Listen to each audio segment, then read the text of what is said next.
Els alumnes van a rentar-se les mans abans de fer la recepta, després se seuen en grups.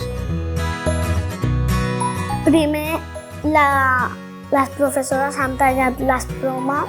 Una mestra, una companya meva i jo hem tallat les pomes perquè necessitàvem un ganivet que tallava bastant.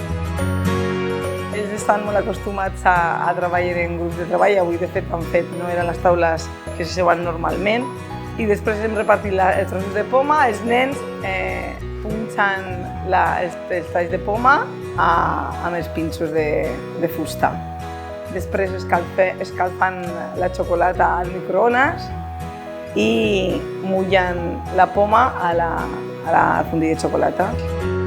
Després lo hem posat amb la poma en xocolata i després els fruits secs l'hem eixat en xocolata.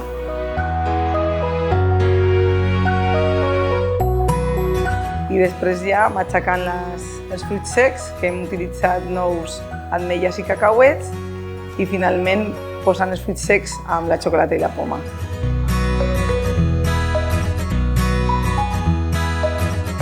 Participen molt i sent que els agrada molt participar d'aquestes activitats. I hem fet la recepta de pomes pirulites de poma en xocolata. El que més m'ha agradat és tot.